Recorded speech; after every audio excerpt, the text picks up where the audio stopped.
Associate Professor at Anwar Gargash Diplomatic Academy and a Philippines analyst, joining us from Abu Dhabi. Thank you so much for your time. This is really a surprising move from Rodrigo Duterte, very unexpected. Why do you think he's done this, and why do you think he's done this now? Thank you for having me. I would say that it's both surprising and not. As the previous speaker was saying as well, he is a very rash person. He's obviously quick to react to things and is very outspoken, which is something that we've seen and heard many times before. Citing also this back in 2015, before the previous election, he also cited that he would retire from politics.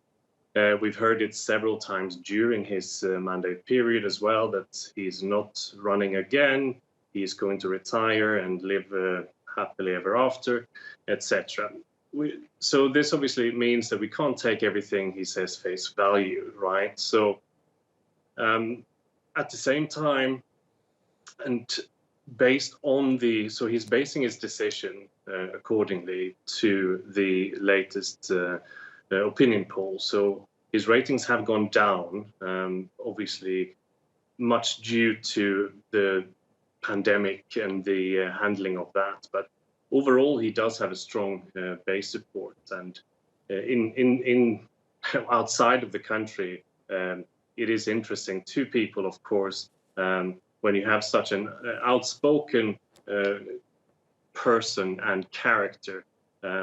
In the Philippines, in his base support, it's obviously something that he is seen as a strong candidate and a strong character and personality, and is something that's seen in a very positive light amongst his supporters, of course. Rikard, where does this now leave the race for the Philippines presidency? He was, of course, going to run as vice president, but when it comes to the actual presidency and the election next year, does this leave the race wide open?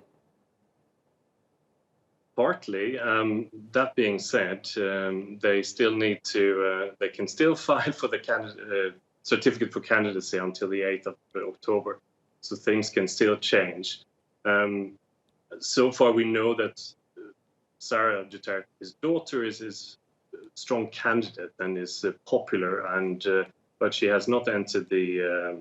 She has filed today as well, or yesterday, depending on the times, I suppose, for re-election as mayor of Davao City.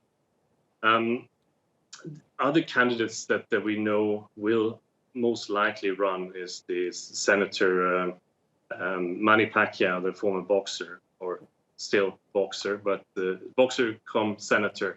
But also the relatively popular Manila mayor Isko Moreno, but perhaps more significantly, we also will most likely see Ferdinand Bongbong Marcos Jr.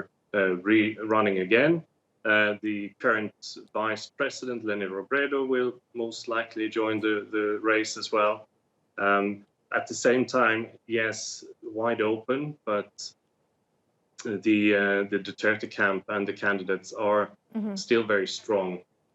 Yeah, very interesting time for Philippines politics. Rikard Jalkebro, live to us there from Abu Dhabi. Thank you so much for your time.